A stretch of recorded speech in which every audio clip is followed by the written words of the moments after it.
Hello friends, welcome to our YouTube channel study our life.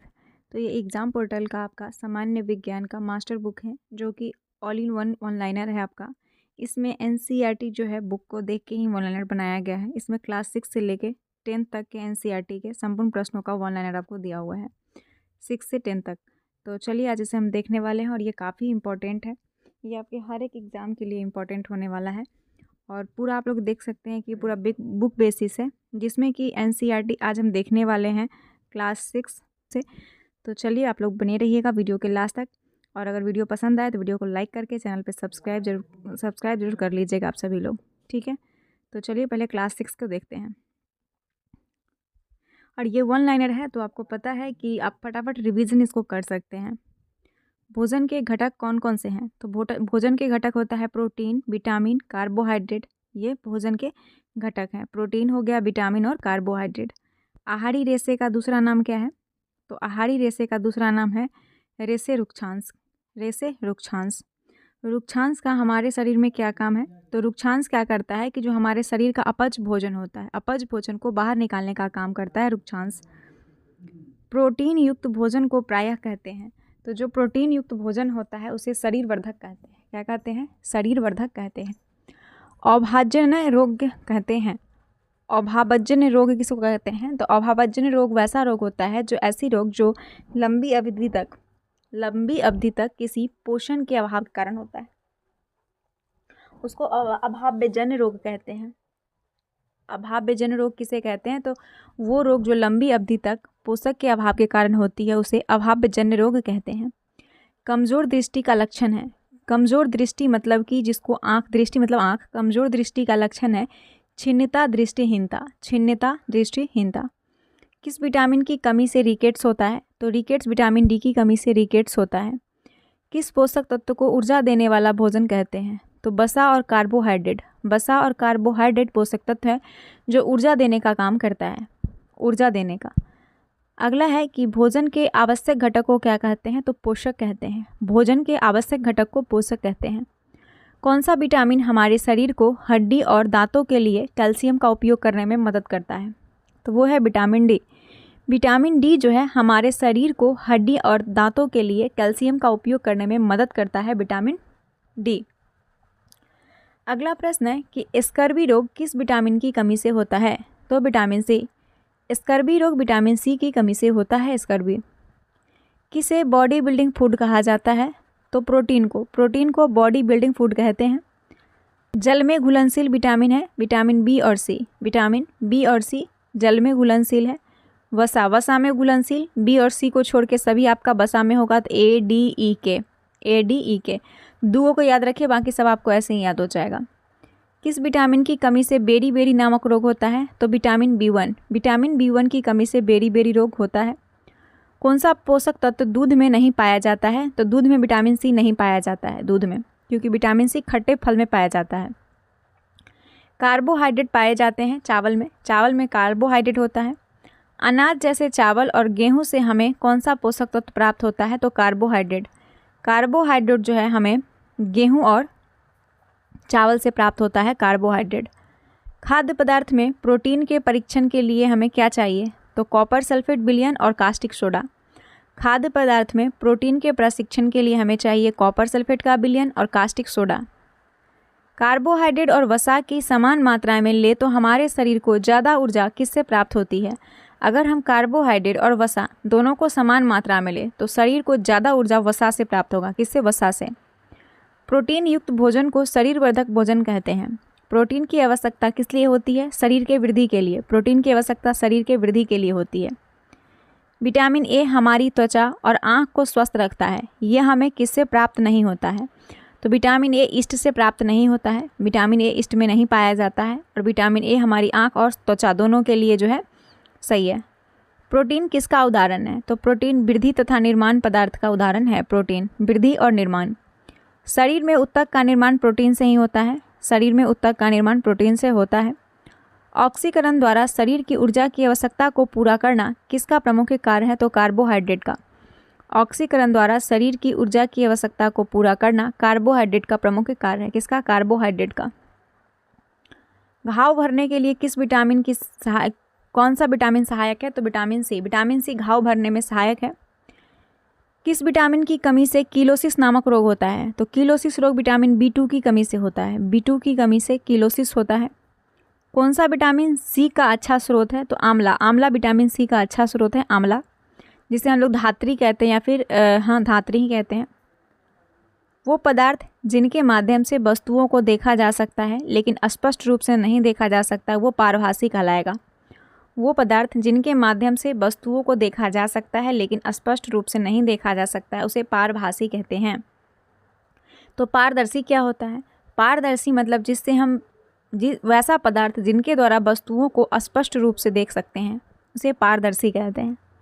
कौन सी पारदर्शी सामग्री है? तो पानी, वायु और कांच। पानी, वायु, कांच सभी पारदर्शी सामग्री है। किस विधि का प्रयोग करके हम विलयन में से ठोस विलय को विभक्त कर सकते हैं? तो बाष्पीकरण। बाष्पीकरण विधि का प्रयोग कर हम विलयन में से ठोस विलय को विभक्त कर सकते हैं बाष्पीकरण विधि द्वारा। कांच उदाहरण है, पारदर्शी का उदाहरण है कांच। विलय पदार्थ होता है जो पानी में घुल जाता है, उसे विलय कहते हैं। विलय जो पानी में घुल जाता है। जल में विलीन होने वाले एक गैस है ऑक्सीजन। जल में विलीन होने वाला गैस ऑक्सीजन है। पानी में विलय द्रवों के नाम है सिरका और नींबू का रस। पानी में विलय द्रवों के नाम सिरका और नींबू का रस है। मक्खन का पेपर क्या है? पारभासी है। मक्खन का पेपर क्या है? पारभासी। कौन से भोजन के पोषक तत्वों में सम्मिलित है? तो भोजन के पोषक तत्व में खनिज, लवण और विटामिन पाए जाते हैं। मानव शरीर की धीमी वृद्धि किसकी कमी के कारण होता है? तो प्रोटीन की कमी से। मानव शरीर में धीमी वृद्धि प्रोटीन की कमी से होता है। मधुमक्खी फूलों से मकरकंद एकत्रित कर उसे भंडारित करता है। तो मधुमक्खी फूलों से मकरकंद को एकत्रित कर उसे भंडारित इसलिए करता है क्योंकि जो फूल होता है, फूल और उनका मकरकंद वर्ष में केवल कुछ समय में ही उपलब्ध होते हैं। इसीलिए वो भंडारित कर लेता है। आगे देखिएगा, अब चैप्टर 3 आ गया आपका, पदार्थ का पृथक्करण। 1 और 2 चैप्टर एक ही में था। जब मिश्रण में पानी में मिलाने के बाद भारी घटक नीचे बैठ जाता है तो इस प्रक्रिया को कहते हैं अपसादन। जब मिश्रण में पानी में मिलाने के बाद भारी घटक नीचे बैठ जाएगा, उसे अपसादन कहेंगे। सूखे पौधे की डंडियों से अन्न, कण अथवा अनाज को पृथक करने के प्रक्रम को हम थ्रेशिंग कहते हैं। सूखे पौधे की डंडियां से अन्न, कण को अथवा अनाज को अलग करने की जो प्रक्रिया होती है, उसे थ्रेशिंग कहते हैं। किसका प्रयोग निस्यंदन, जो छानने के काम आता है, के रूप में किया जाता है? तो फिल्टर पत्र। फिल्टर पत्र का प्रयोग निस्यंदन, जो छानने के काम आता है, इसमें हम लोग करते हैं, फिल्टर पत्र। दूध से पनीर बनाने के लिए कौन सी विधि का उपयोग करते हैं? तो निस्यंदन विधि का। दूध से पनीर बनाने में निस्यंदन विधि का प्रयोग होता है। चालनी द्वारा आटे की अशुद्धि छांटने को चालन कहते हैं। चालनी से आटे चालते हैं तो उसे अशुद्धि को निकालते हैं, इसे चालन कहते हैं। किसी द्रव को उसी के वाष्प में परिवर्तित करने की प्रक्रिया बाष्पन कहते हैं। किसमें बाष्पन का प्रयोग किया जाता है? तो बाष्पन का प्रयोग समुद्र जल से नमक प्राप्त करने के लिए होता है। क्वेश्चन है कि किसी द्रव को उसी के वाष्प में परिवर्तित करने की प्रक्रिया बाष्पन कहते हैं। किसमें बाष्पन का प्रयोग किया जाता है? तो समुद्र जल से नमक प्राप्त करने में बाष्पन प्रक्रिया का प्रयोग होता है।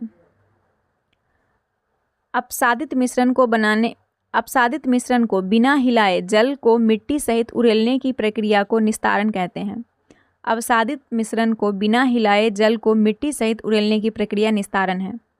पृथक्करण शब्द का अर्थ क्या है? अलग करना। पृथक्करण मतलब अलग करना। पदार्थ किसे कहते हैं? तो पदार्थ जो स्थान घेरता है जिसका द्रव्यमान होता है, उसे पदार्थ कहते हैं। रेशे से बीज को पृथक कैसे किया जाता है? तो रेशे से बीज को पृथक किया जाता है ओटने से। बालू और लोहे के छीलन को पृथक किया जाता है चुंबकीय पृथक्करण द्वारा। बालू और लोहे के छीलन को चुंबकीय पृथक्करण द्वारा पृथक किया जाता है। द्रव तथा उसमें अविलय पदार्थ के अवयव को किस विधि द्वारा पृथक किया जाता है? तो निस्यंदन द्वारा। द्रव तथा उसमें अविलय पदार्थ के अवयव को निस्यंदन विधि द्वारा पृथक करते हैं। अनाज से भूसा और पत्थर की किस विधि द्वारा पृथक किया जा सकता है? तो हस्तचयन विधि द्वारा। अनाज से भूसा और पत्थर की हस्तचयन विधि द्वारा पृथक किया जा सकता है। कभी कभी किस विधि का कार्य बैल की सहायता से किया जाता है? तो थ्रेशिंग। कभी कभी थ्रेशिंग जो है वो बैल की सहायता से भी किया जाता है।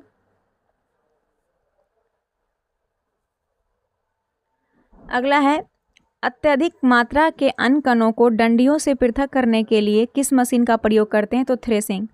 अत्यधिक मात्रा के अन्न कण को डंडी से अलग करने के लिए हम थ्रेसिंग का प्रयोग करते हैं। किसान किस विधि का उपयोग हल्के भूसे को भारी अन्न कणों से पृथक करने के लिए करता है? तो निष्पावन। निष्पावन विधि का उपयोग हल्के भूसे को भारी अन्न कणों से पृथक करने के लिए किया जाता है। किस विधि का उपयोग मिश्रण के ऐसे दो अवयवों जिनकी अमापों में अंतर हो को पृथक करने में किया जाता है? तो चालन विधि। चालन विधि का उपयोग मिश्रण के दो ऐसे अवयव जिनकी अमापों में अंतर हो पृथक करने में किया जाता है, चालन विधि। अगला है, यदि द्रव को ऐसे मिश्रणों को कुछ समय के लिए रखा रहने दिया जाए तो वो पृथक पृथक परतों में बढ़ जाते हैं। इसके बाद जो अवयव ऊपरी परत बनाता है उसे किस विधि द्वारा पृथक करते हैं? तो निस्तारण विधि द्वारा।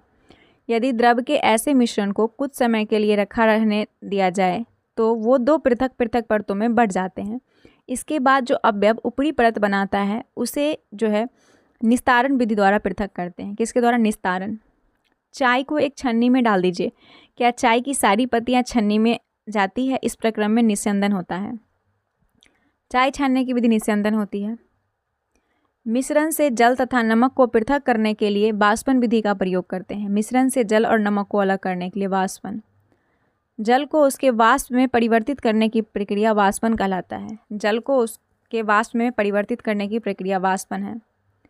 अगला है कि जब समुद्र से जल को बड़े बड़े उथले गड्ढे में भरकर छोड़ दिया जाता है तो सूर्य के प्रकाश से जल गर्म होकर उसके द्वारा धीरे धीरे वस्तु में बदलने लगता है, उसे वाष्पन कहते हैं।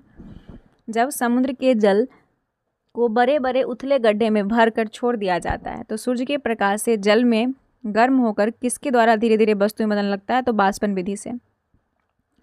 अगला है कि जब भाप बर्फ से ठंडी की गई प्लेट के संपर्क में आती है, जब भाप बर्फ से ठंडी की गई प्लेट के संपर्क में आती है तो वो संघनित होकर द्रव जल बन जाती है। क्या बन जाती है? द्रव जल। जल वाष्प से उसकी द्रव अवस्था में परिवर्तित होने की प्रक्रिया को सघनन द्रव जल कहते हैं। जल वाष्प से उसकी द्रव अवस्था में परिवर्तित होने की प्रक्रिया को सघनन द्रव जल कहते हैं। विलय पदार्थ होते हैं जो पानी में घुल जाते हैं। विलय पदार्थ होते हैं जो पानी में घुल जाते हैं। जल में विलीन होने वाले एक गैस है ऑक्सीजन, जो जल में विलीन होते हैं। किसी पदार्थ के विलयन को गर्म करने से उसकी विलयता जो है बढ़ती है। किसी पदार्थ के विलयन को गर्म करने पर उसकी विलयता जो है वो क्या होती है? बढ़ती है। आयोडीन और पोटेशियम क्लोराइड। आयोडीन और पोटेशियम क्लोराइड के मिश्रण से आयोडीन को अलग किया जाता है ऊर्ध्वपातन द्वारा। आयोडीन और पोटेशियम क्लोराइड के मिश्रण को आयोडीन को अलग करते हैं ऊर्ध्वपातन द्वारा। शुद्धिकरण की प्रक्रिया में गदले पानी का उपचार फिटकीरी में करते हैं। इस प्रक्रिया को स्कंदीकरण कहते हैं। शुद्धिकरण की प्रक्रिया में गदले पानी का उपचार फिटकीरी में करते हैं और ये प्रक्रिया स्कंदीकरण कहलाती है। अल्कोहल जल मिश्रण से जल को अलग किया जा सकता है आसवन द्वारा। किसके द्वारा? आसवन विधि द्वारा। अगला है किशमिश। किशमिश के दाने जल में रखने पर फूल जाते हैं। इसका उदाहरण है प्रासरण का। जब किशमिश के दाने को जल में रखते हैं तो किसका एग्जाम्पल होगा? प्रासरण विधि का। एसीटोन और जल का मिश्रण जो है वो आसवन विधि का उदाहरण है। एसीटोन और जल का मिश्रण जो उदाहरण है आसवन का। समुद्री जल के शोधन में सामान्यतः आसवन विधि का प्रयोग किया जाता है। समुद्री जल के शोधन में सामान्यतः आसवन विधि का प्रयोग लाई जाती है। अगला है मिश्रण। मिश्रण दो या दो से अधिक शुद्ध पदार्थ को किसी भी अनुपात में मिला देने से बनता है मिश्रण। किसी भी अनुपात में। अल्कोहल जल मिश्रण से जल को अलग किया जा सकता है, मिश्रण कहते हैं। अल्कोहल जल मिश्रण से जल को अलग किया जा सकता है मिश्रण द्वारा। आयोडीन और पोटेशियम क्लोराइड के मिश्रण से आयोडीन को अलग किया जाता है ऊर्ध्वपातन द्वारा। आयोडीन और पोटेशियम क्लोराइड का जब मिश्रण हो तो उससे आयोडीन को अलग करेंगे ऊर्ध्वपातन द्वारा। एक ठोस के सीधे गैस में परिवर्तन को ऊर्ध्वपातन कहते हैं। एक ठोस के सीधे गैस में परिवर्तन ऊर्ध्वपातन। कौन सा एक विजातीय मिश्रण है? तो निलंबन। निलंबन एक विजातीय मिश्रण है। तरल पदार्थ से गैस में परिवर्तन होने की प्रक्रिया को वाष्पीकरण कहते हैं। तरल पदार्थ से गैस में परिवर्तन होने की प्रक्रिया वाष्पीकरण। पदार्थ के दबाव या तापमान में परिवर्तन के कारण पदार्थ की गैसीय अवस्था में द्रव अवस्था में परिवर्तन की प्रक्रिया संघनन कही जाती है। पदार्थ के दबाव या तापमान में परिवर्तन के कारण पदार्थ की गैसीय अवस्था में द्रव अवस्था में परिवर्तन की प्रक्रिया को संघनन कहते हैं। किस विधि का प्रयोग करके हम बिलियन में ठोस विलय को विभक्त कर सकते हैं? तो वाष्पीकरण। वाष्पीकरण विधि का प्रयोग कर हम बिलियन में से ठोस विलय को विभक्त कर सकते हैं। अब है चैप्टर 4, पौधे को जानिए। किस रंग के प्रकाश का पौधा तीव्र अवशोषण होता है? तो नीला और लाल। नीला और लाल रंग के प्रकाश का पौधा तीव्र अवशोषण होता है। प्रकाश संश्लेषण का उप उत्पाद है ऑक्सीजन डाइऑक्साइड, है ना। प्रकाश संश्लेषण प्रक्रिया के लिए किसकी उपस्थिति आवश्यक नहीं है? तो ऑक्सीजन। प्रकाश संश्लेषण की प्रक्रिया के लिए ऑक्सीजन जो है वो उपस्थिति आवश्यक नहीं है। प्रकाश संश्लेषण हेतु सर्वाधिक क्रियाशील प्रकाश लाल प्रकाश है। प्रकाश संश्लेषण हेतु सर्वाधिक क्रियाशील प्रकाश है लाल। नेक्स्ट है कि डैश दो गांठों के बीच तने का भाग है। तो इंटरनोड। इंटरनोड क्या होता है? दो गांठों के बीच तने का भाग होता है इंटरनोड। एक नोड पर पत्तियों की व्यवस्था है फाइलटैक्सी। एक नोड पर पत्तियों की व्यवस्था है फाइलटैक्सी। पेड़ पौधे की शाखाएं को बाहर की मिट्टी सहारा देती है जिससे वो टूटते नहीं हैं, तो वो जड़ होता है। पेड़ पौधे की शाखाएं को बाहर की मिट्टी सहारा देती है जिससे वो टूटते नहीं हैं, वो है जड़। जड़ जो है मिट्टी को पकड़े रहता है जिससे पेड़ टूटता नहीं है, खड़ा रहता है। पौधे का कौन सा भाग पत्ती और जड़ को जोड़ता है? तो तना। पत्ती और जड़ को तना जोड़ता है। जल की बूंदें पत्तियों से जलवाष्प के रूप में निकलती है, इन्हें कहते हैं वाष्पोत्सर्जन। जल की बूंदें पत्तियों से जलवाष्प के रूप में निकलती है, इन्हें कहते हैं वाष्पोत्सर्जन।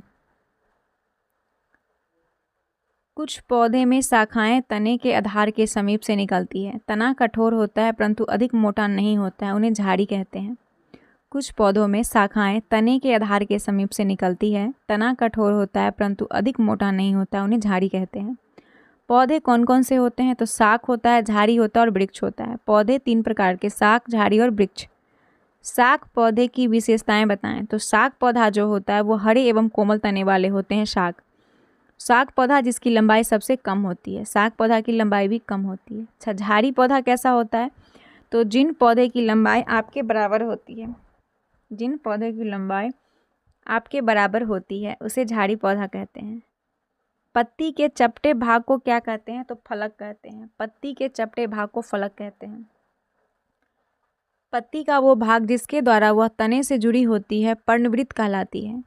पत्ती का वो भाग जिसके द्वारा वह तने से जुड़ी होती है उसे पर्णवृत्त कहते हैं। तने और पत्ती को जल कैसे प्राप्त होता है? ये कार्य जड़ करती है। तने और पत्ती को जल जो मिलता है वो जड़ के द्वारा।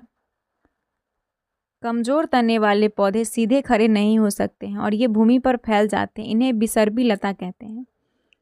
कमजोर तने वाले पौधे सीधे खड़े नहीं हो सकते, ये भूमि पर फैल जाते हैं, इन्हें बिसर्पी कहते हैं। पत्तियों में सिराओं द्वारा बनाए गए डिजाइन को सिरा विन्यास कहते हैं। पत्तियों में सिरा द्वारा बनाए गए डिजाइन को सिरा विन्यास कहते हैं। पुष्प के केंद्र में स्थित भाग को स्त्री केसर कहते हैं। पुष्प के केंद्र में स्थित भाग को स्त्री केसर। छोटे और कोमल पौधे को शाक कहते हैं। छोटे और कोमल पौधे को शाक कहते हैं। जिन पौधे के तने के आधार से शाखाएं निकलती हैं उन्हें झाड़ी कहते हैं। झाड़ी किसे कहते हैं? जिन पौधे के तने के आधार से शाखाएं निकलती हैं उन्हें झाड़ी कहते हैं। तना पौधे में जल का करता है संवहन। तना पौधे में जल का संवहन करता है। तना पौधे में जल का क्या करता है? संवहन। पौधों में बाष्पीकरण का कार्य किया जाता है पत्तों द्वारा। पौधों में बाष्पीकरण का कार्य करता है पत्ता। शलजम, चुकंदर किस मूसला जड़ का उदाहरण है? तो कुंभी रूप का। शलजम हो गया चुकंदर, ये कुंभी रूप जड़ का उदाहरण है। विभिन्न फूलों की क्या अलग अलग रंगों की होती है, उन्हें क्या कहते हैं? उसे पंखुड़ी कहते हैं। विभिन्न फूलों की जो पंखुड़ी होती है वो अलग अलग रंगों की होती है, पंखुड़ियाँ। फूल के कितने भाग होते हैं? फूल के 4 भाग होते हैं। फूल के 4 भाग होते हैं। पत्ते पर रेखित संरचनाएं सिरा होती है। पत्ती पर रेखित संरचनाएं सिरा होती है। यदि किसी फूल की पंखुड़ियाँ जुड़ी हुई हो तो उसे फूल में और कौन सा भाग जुड़ा होता है? तो स्त्री केसर। यदि किसी फूल की पंखुड़ियाँ जुड़ी हो तो उसे फूल में और कौन सा भाग जुड़ा होता है? स्त्री केसर। बीज पुष्प के कौन से भाग से बनता है? तो बीजांड से। बीज पुष्प के बीजांड से बनता है। पौधे में तने का कार्य पानी तथा खनिजों को जड़ों से पत्तों तक पहुँचना तैयार भोजन को पौधे के शेष में पहुंचाना, शाखाएं तथा पत्तों को सहारा देना कार्य करता है।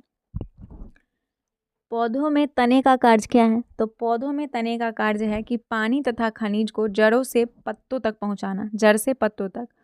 जो भोजन तैयार होता है, तैयार भोजन को पौधों के शेष में पहुंचाना, शाखा तथा पत्तों को सहारा देना, ये सभी कार्य हैं तने का।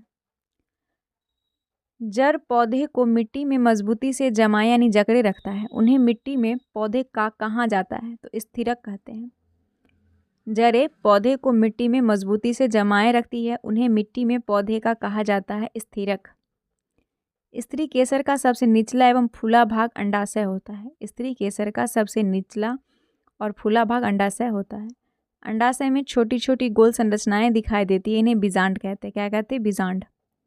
किन पत्तियों में जालिका रूपी शिरा विन्यास पाया जाता है? तो तुलसी, धनिया और गुड़हल। तुलसी, धनिया और गुड़हल में जालिका रूपी शिरा विन्यास पाई जाती है। पुष्प के किस भाग में अंडाशय मिलता है? तो स्त्री केसर में। पुष्प के स्त्री केसर भाग में जो है, पुष्प के स्त्री केसर भाग में अंडाशय मिलता है। प्रांगण किस में पाए जाते हैं? तो प्रांगण पुंकेसर में पाए जाते हैं। किसमें? पुंकेसर में। जब प्राथमिक मूल जीवित रहता है और आगे बढ़ता है तो उसे मूसलाजर कहते हैं। जब प्राथमिक मूल जीवित रहता है और आगे बढ़ता है तो उसे मूसलाजर कहते हैं। पौधे में किसका कार्य भूमि से जल पोषक तत्वों का अवशोषण तथा पौधे को सहारा देना है? तो जड़ का कार्य है। किसका? जड़ का। पौधे में जड़ का कार्य है भूमि से जल पोषक तत्वों का अवशोषण तथा पौधे को सहारा प्रदान करना। सरसों का पौधा किस जड़ का उदाहरण है? तो मूसलाजर का। सरसों का पौधा मूसलाजर का उदाहरण है। गेहूं का पौधा रेशेदार जड़ का उदाहरण है। गेहूं का पौधा रेशेदार जड़। प्रकाश संश्लेषण में निकलने वाली ऑक्सीजन पौधे की जड़ द्वारा अवशोषित किस से प्राप्त होती है? तो जल से। प्रकाश संश्लेषण में निकलने वाली ऑक्सीजन पौधे की जड़ों द्वारा अवशोषित जो है वो अवशोषित जल से प्राप्त होती है। क्या अंडप में उपस्थित होता है? तो बीजांड। बीजांड अंडप में उपस्थित होता है। पौधे में गैसों का आदान प्रदान जो है वो रंध्र के माध्यम से होता है। पौधों में गैसों का आदान प्रदान रंध्र के माध्यम से होता है। कमजोर तने पौधे की सहायता से ऊपर चढ़ जाता है और ऐसे पौधे को आरोही कहते हैं। कमजोर तने पौधे की सहायता से ऊपर चढ़ जाता है, ऐसे पौधे को आरोही कहते हैं। प्रकाश संश्लेषण द्वारा हरे पौधे पैदा करते हैं कार्बनिक द्रव। प्रकाश संश्लेषण द्वारा हरे पौधे पैदा करते हैं कार्बनिक द्रव। अब है अध्याय 5, शरीर में गति। धुराग्र संधि शरीर के किन भागों को जोड़ने का काम करता है? तो धुराग्र संधि गर्दन और सिर को जोड़ता है। गर्दन और सिर को धुराग्र संधि जोड़ता है। संकुचन की अवस्था में पेशी छोटी, कठोर एवं मोटी हो जाती है तथा यह अस्थि को क्या करती है? खींचती है। संकुचन की अवस्था में पेशी छोटी, कठोर एवं मोटी हो जाती है, यह अस्थि खींचती है। उपास्थियों से बने अंग का नाम क्या है? तो उपास्थियों से बने अंग हमारा कान है। क्या है? कान।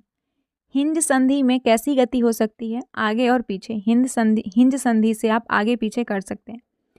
शरीर का अंग जहाँ से मुड़ता है उसे कहते हैं संधि जोड़। शरीर का अंग जहाँ से मुड़ता है उसे संधि जोड़ कहते हैं। जैसे कि आपका केहनी हो गया, घुटना हो गया, ये सब क्या है? संधि जोड़ है। क्या यहाँ से आप मोड़ सकते हैं अपने शरीर को। शरीर की अस्थियां का ढांचा कहलाता है कंकाल तंत्र। शरीर की अस्थियों का जो ढांचा होता है उसे क्या कहते हैं? कंकाल तंत्र कहते हैं। ऊपरी जबड़े एवं खोपड़ी, जिसको कपाल बोलते हैं, संधि है। ऊपरी जबड़े एवं खोपड़ी की संधि अचल संधि है। कौन सी संधि? अचल। कौन सा शरीर का भाग क्रिया करने में सहायता करता है? तो मांसपेशी और हड्डी। शरीर का भाग क्रिया करने में सहायता करता है मांसपेशी और हड्डी। जो अस्थियां हिल नहीं सकती है उन्हें अचल संधि कहते हैं। जो हिल नहीं सकती उसे अचल संधि कहते हैं। गर्दन तथा सिर को जोड़ने वाली संधि को धुराग्र संधि कहते हैं। गर्दन और सिर को धुराग्र संधि। केहनी और घुटने में हिंज संधि होता है क्योंकि ये मूर्ति है, इसे घुमा सकते हैं आप, हिंज संधि। सभी दिशाओं में गति प्रदान करने वाली संधि कंदुका खल्लिका संधि होती है। सभी दिशा में गति प्रदान करने वाली संधि कंदुका खल्लिका संधि है। किस संधि में बेलनाकार अस्थि एक छल्ले में घूमती है? तो धुराग्र संधि में। धुराग्र संधि में बेलनाकार अस्थि एक छल्ले में घूमती है। अगला है बॉल एवं सॉकेट ज्वाइंट, जैसे आपका कंधा और कुल्हा, कंदुका खल्ली संधि का उदाहरण है। कंधे और कूल्हे की संधि कंदुका खल्लिक संधि का उदाहरण है। कटोरी कंधे के उस भाग के समान है जिससे आपका हाथ जुड़ा है। एक अस्थि का गेंद वाला गोल हिस्सा अस्थि की कटोरी रूपी गुहिका में धंसा हुआ है। ये कदुका खल्ली संधि है। कटोरी कंधे के उस भाग के समान है जिससे आपका हाथ जुड़ा है और एक अस्थि का गेंद वाला गोल हिस्सा अस्थि की कटोरी रूपी गुही में धंसा हुआ है। कौन सी संधि है? तो कदुका खल्ली संधि है।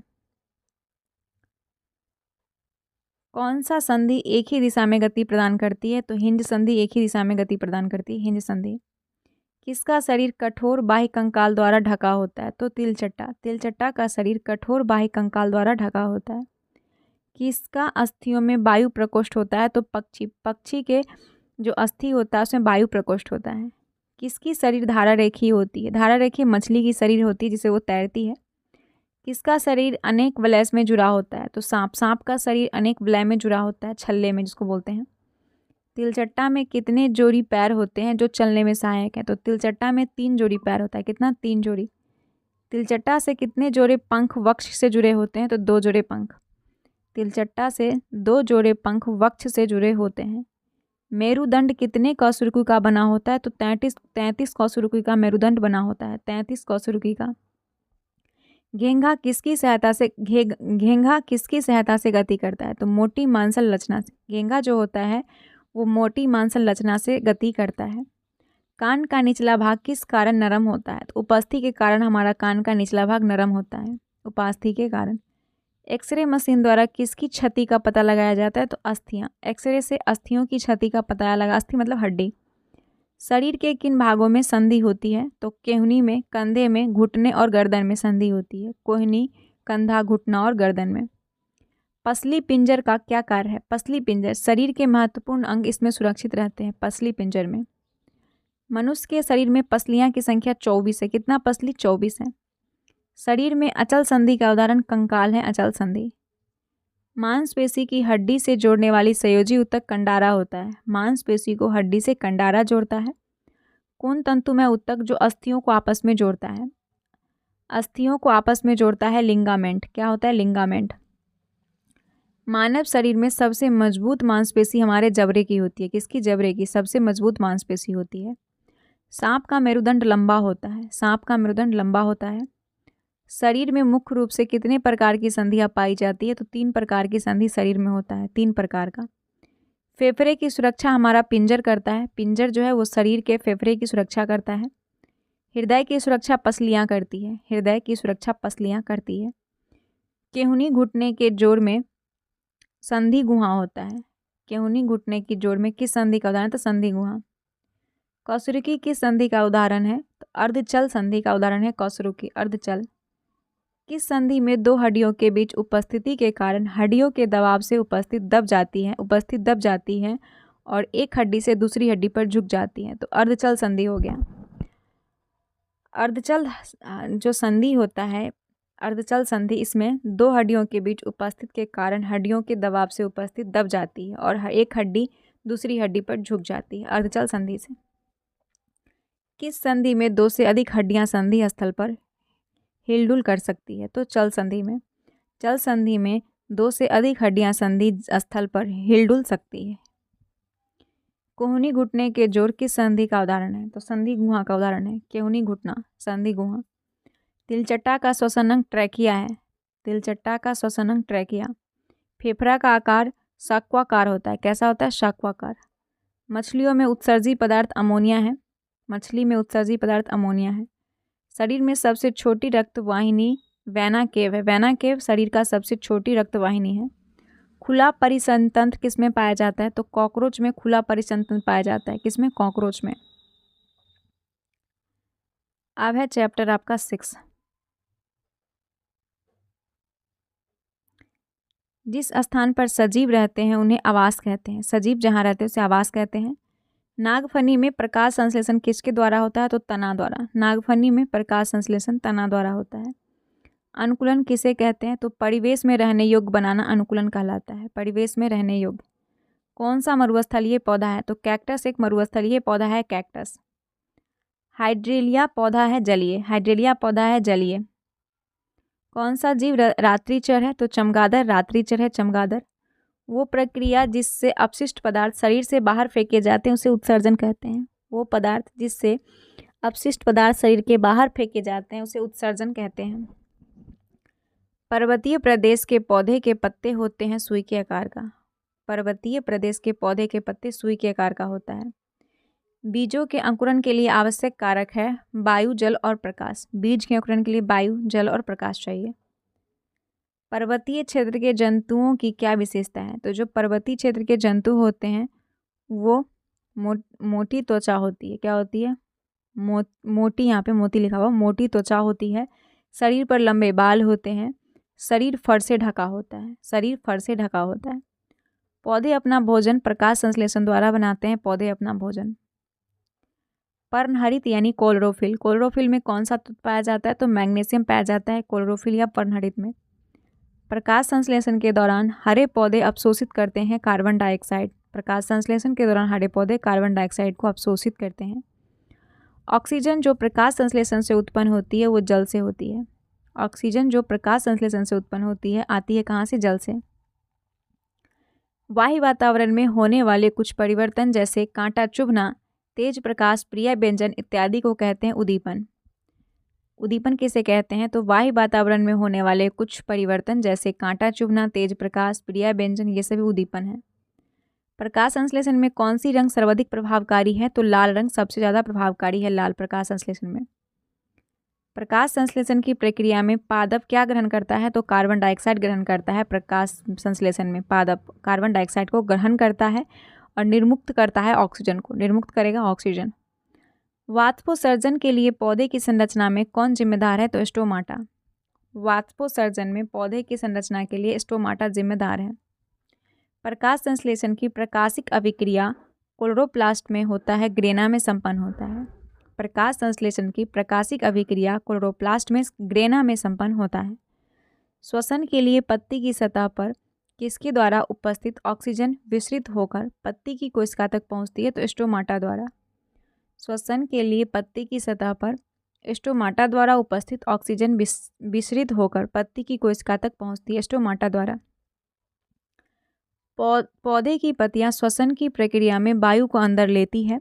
इस प्रक्रिया के अगले चरण में पत्तियां क्या करती है? ऑक्सीजन का उपयोग करती है तथा कार्बन डाइऑक्साइड वायु में निष्कासित करती है।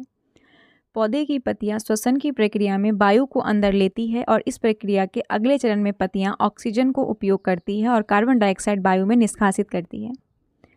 मृदा जल वायु किस आवास के घटक हैं? तो अजैव घटक के।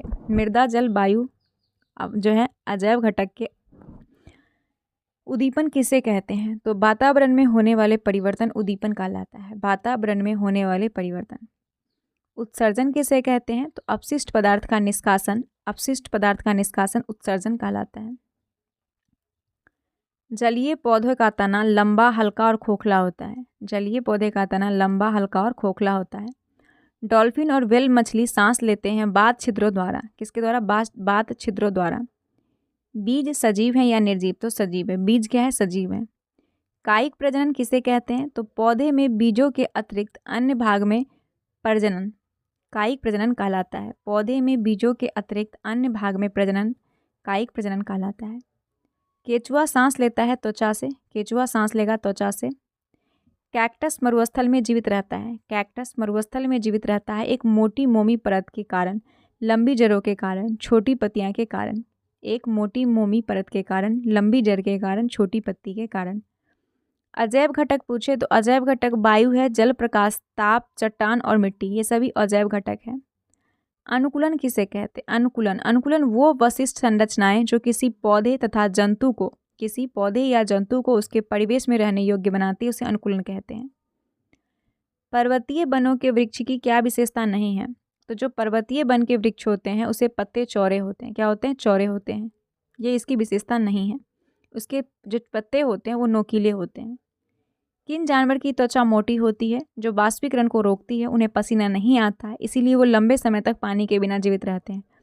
तो रेगिस्तानी जानवर होते हैं। रेगिस्तानी जानवर की त्वचा मोटी होती है, जो वाष्पीकरण को रोकता है, पसीना नहीं आता और वो पानी को लंबे समय तक अपने शरीर के स्टोर रखते हैं। कैक्टस के पौधे की पत्तियों के आकार की होती है, जो पत्तियां से पानी की कमी को कम करने में मदद करती है, उसे वाष्पोत्सर्जन कहते हैं। कैक्टस के पौधे की पत्तियां के आकार की होती है, जो पत्तियों से पानी पानी की कमी को कम करने में मदद करती है? वाष्पसर्जन। समुद्र में जंतु तथा पौधे लवणीय जल खारे पानी में रहते हैं तथा श्वसन के लिए जल में विलय वायु में किसका उपयोग करते हैं? ऑक्सीजन का उपयोग करते हैं। किसका? ऑक्सीजन का। वो जीवित वस्तुएं जो अपना भोजन स्वयं तैयार करते हैं उसे स्वपोषी कहते हैं। जो अपना भोजन स्वयं बनाएंगे स्वपोषी। कार्बन डाइऑक्साइड ऑक्सीजन के आदान प्रदान की प्रक्रिया श्वसन कहलाती है। संतान और बीज के उत्पादन को कहते हैं प्रजनन। संतान और बीज के उत्पादन को प्रजनन कहते हैं। किस गैस से पेड़ पौधे में प्रोटीन का निर्माण होता है और उसे भोजन मुख्य अंग है? तो वो है नाइट्रोजन। नाइट्रोजन जो है नाइट्रोजन गैस से पेड़ पौधे में प्रोटीन का निर्माण होता है जो भोजन का मुख्य अंग है। प्रकाश संश्लेषण प्रक्रम में कार्बन डाइऑक्साइड और ऑक्सीजन का आदान प्रदान पत्तियों में उपस्थित रंध्र द्वारा होता है। पत्तियों में रंध्र द्वारा। जब आप नंगे पैर टहल रहे हो, आपका पैर अचानक किसी कांटे अथवा नुकीली वस्तु पर पड़ जाए तो आप किस प्रकार अनुक्रिया करेंगे? उद्दीपन करेंगे। क्या करेंगे? उद्दीपन। अब है चैप्टर 7। चैप्टर 7 में देखिएगा गति एवं दूरियों का मापन। लंबाई का एसआई मात्रक मीटर होता है। लंबाई का एसआई मात्रक मीटर। ऐसी गति जो एक निश्चित समय अंतराल के पश्चात अपनी गति को दोहराती है उसे आवर्त गति कहते हैं। आवर्त गति ऐसी गति जो एक निश्चित समय अंतराल के बाद अपनी गति को दोहराती है। ठीक है। अगला प्रश्न है कि पार्क में लगे सामान्य झूले, घड़ी के पेंडुलम, गिटार के तार, ढोल के पृष्ठ आदि किस गति के का उदाहरण है? ये आवर्त गति के। पार्क में लगे सामान्य झूले, घड़ी के पेंडुलम, गिटार के तार, ढोले के पृष्ठ आदि जो है ये सभी आवर्त गति के उदाहरण हैं। जब कोई वस्तु इस प्रकार की गति करती है कि उस वस्तु की किसी नियत बिंदु से दूरी रहती है तो इस प्रकार की गति वर्तुल गति कहलाती है। जब कोई वस्तु इस प्रकार की गति करती है कि उस वस्तु की किसी नियत बिंदु से दूरी रहती है तो इस प्रकार की गति वर्तुल गति कहलाती है। ठीक है। उसके बाद है कि पंखा, घड़ी की सुई, कुम्हार के चाक आदि किस गति के उदाहरण है? तो वर्तुल गति के। पंखा, घड़ी की सुई, कुम्हार के चाक ये सभी वर्तुल गति के उदाहरण हैं। वाहन की गति किस गति के उदाहरण है? सरल रेखीय गति। वाहन की गति सरल रेखीय गति।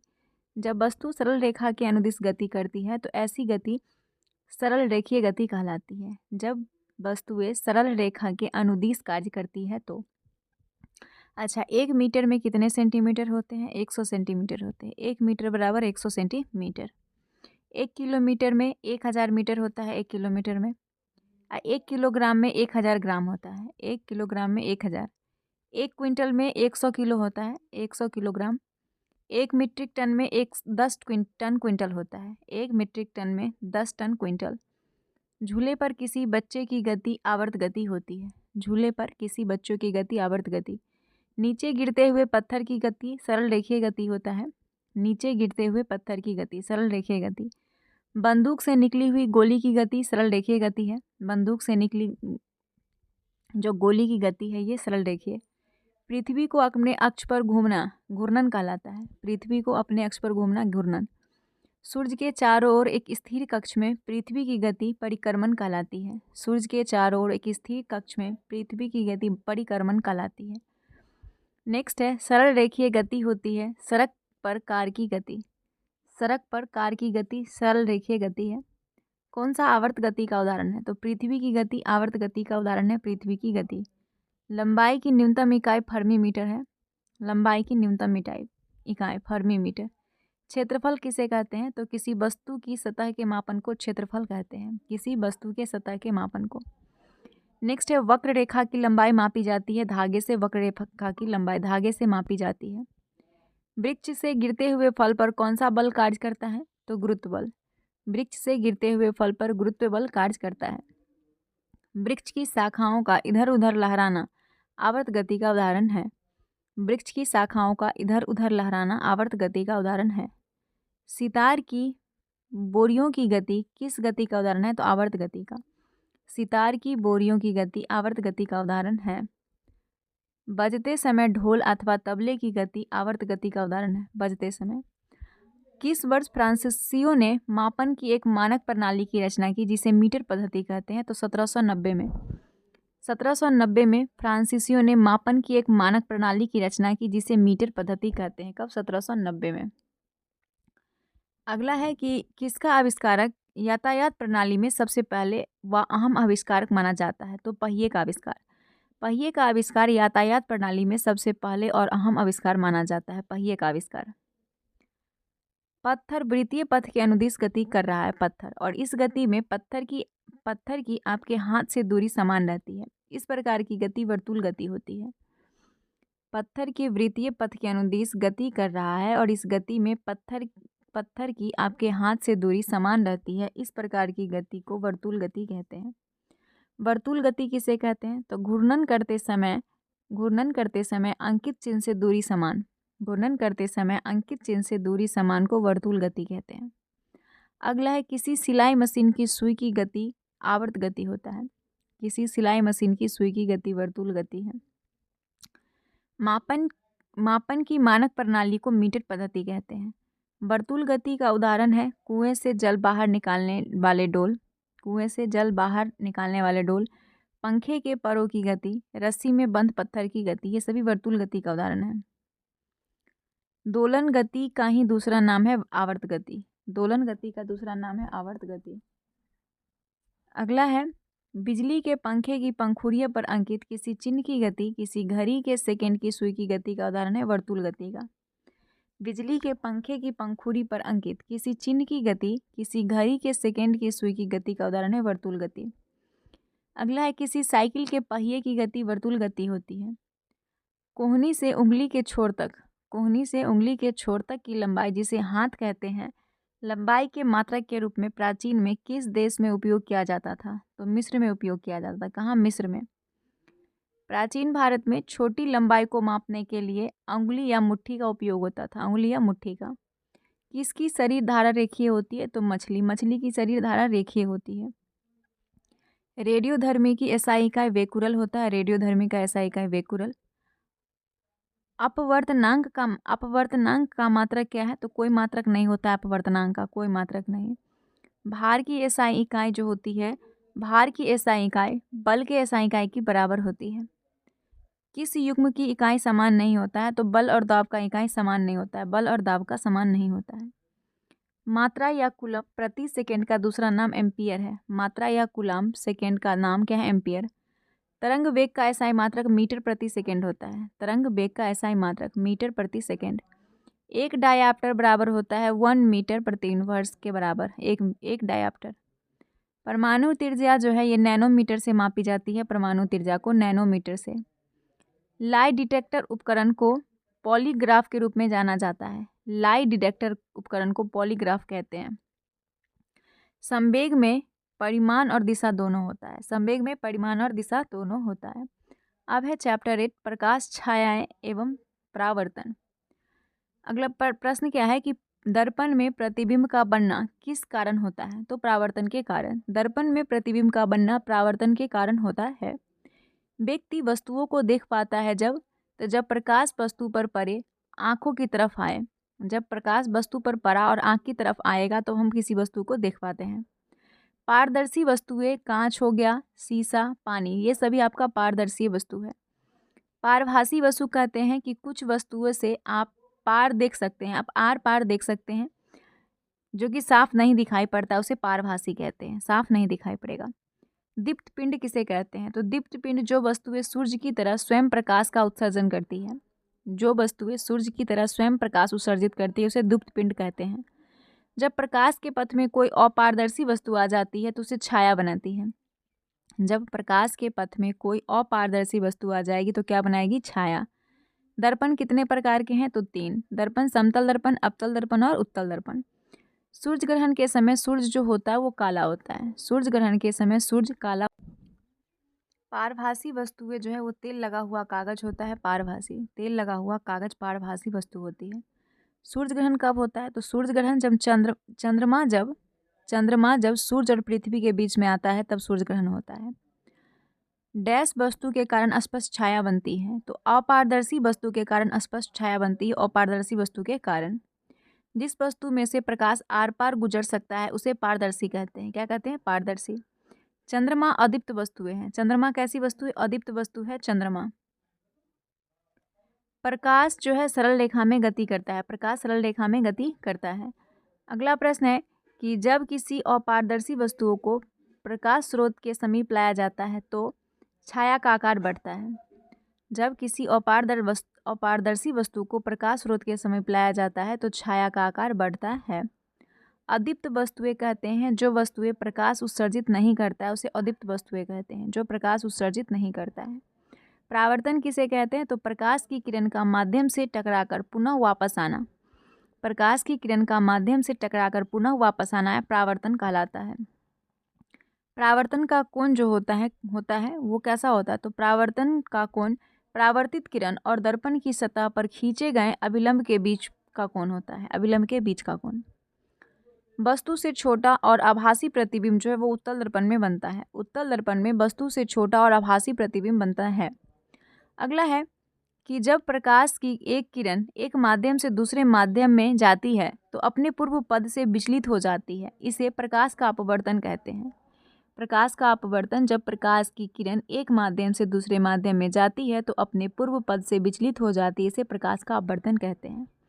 अगला है सरल सूक्ष्मदर्शी में किसका उपयोग होता है? तो उत्तल लेंस का। सरल सूक्ष्मदर्शी में उत्तल लेंस का उपयोग होता है। उत्तल लेंस किनारों की अपेक्षा बीच में मोटा होता है। उत्तल लेंस किनारों की अपेक्षा बीच में मोटा होता है।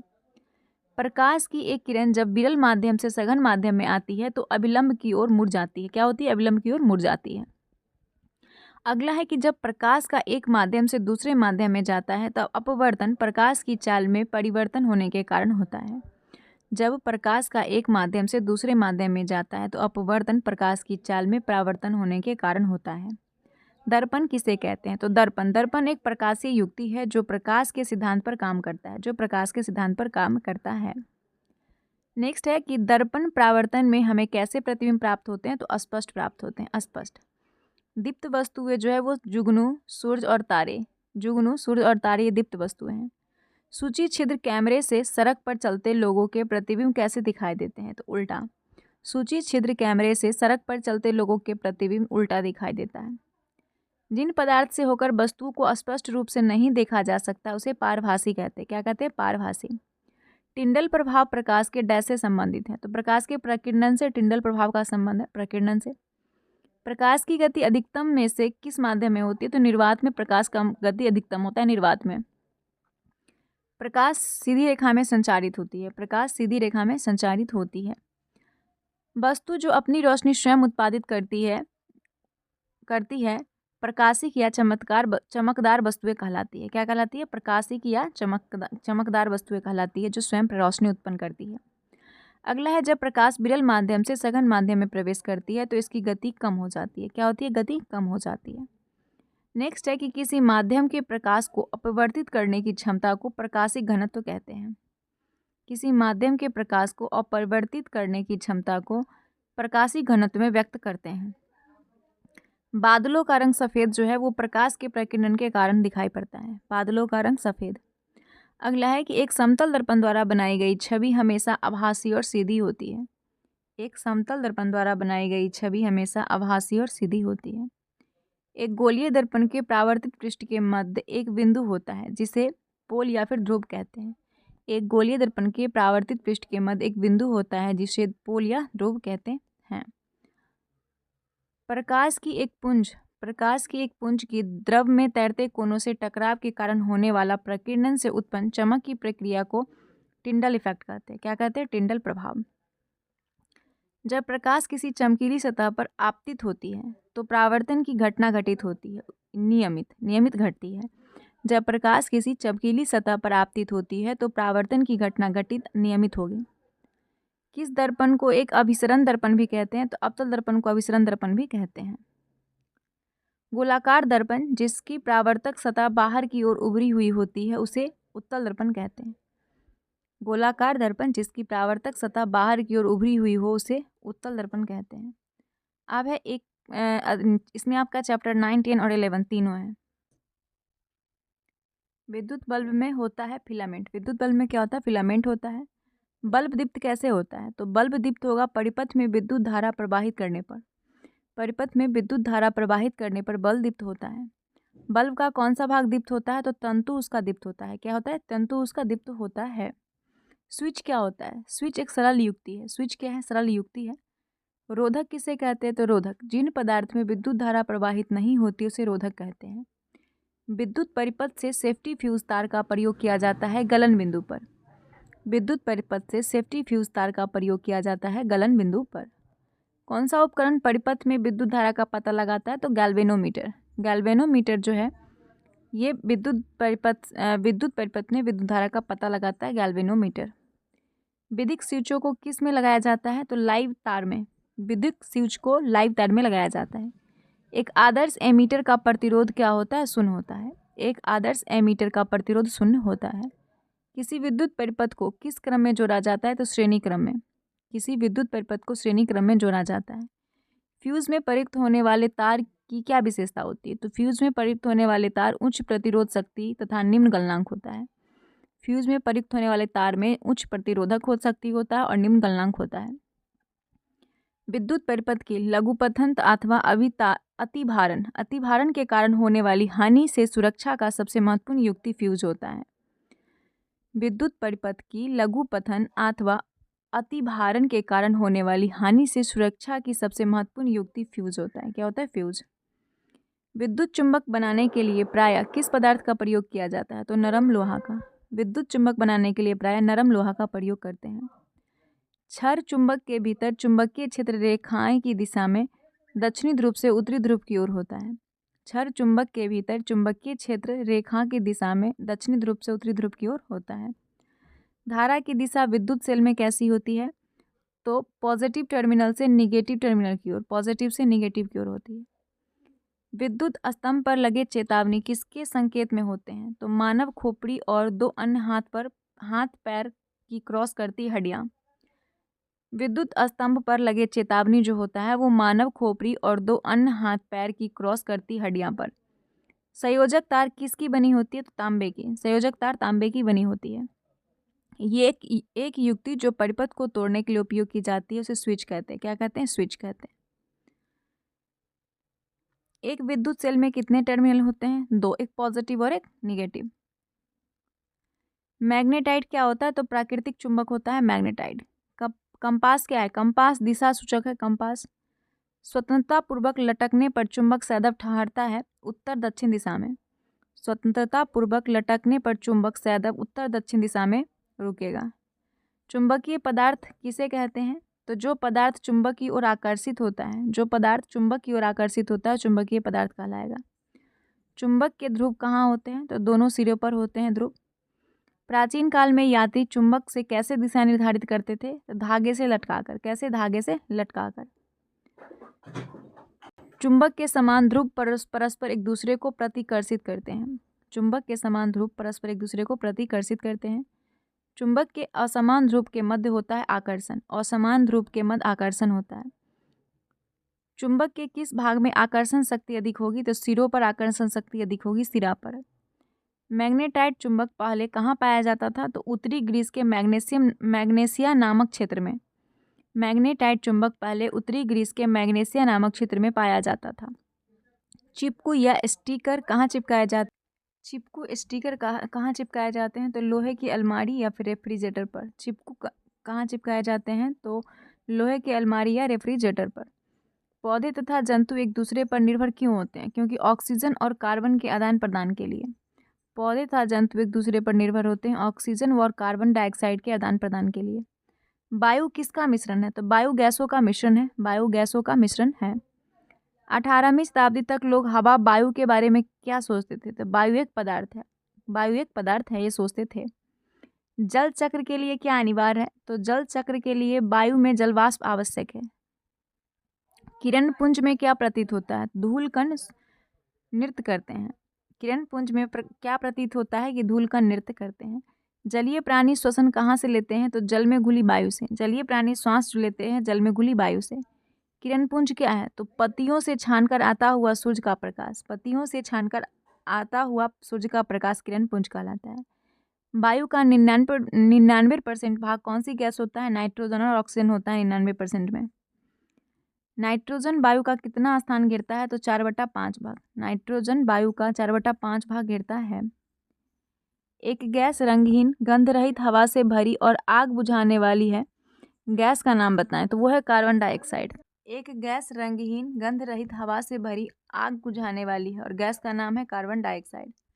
प्रकाश संश्लेषण के दौरान पौधे द्वारा कौन सी गैस उत्पन्न होती है? तो ऑक्सीजन उत्पन्न होती है। कौन? ऑक्सीजन। वायु का एक बड़ा भाग जो मोमबत्ती के जलने में उपयोग नहीं हुआ उसे नाइट्रोजन कहते हैं। क्या कहते हैं? नाइट्रोजन। स्विच लगाए जाते हैं तो स्विच गर्म तार में लगाए जाते हैं, गर्म तार में। विद्युत फ्यूज आधारित है धारा के उष्मीय प्रभाव पर। धारा के उष्मीय प्रभाव पर विद्युत फ्यूज आधारित है। विद्युत परिपथ में विद्युत फ्यूज जोड़ा होता है विद्युत तन्य तार में। विद्युत परिपथ में विद्युत फ्यूज जोड़ा होता है विद्युत तन्मय तार में। ठीक है। अब है क्लास 7।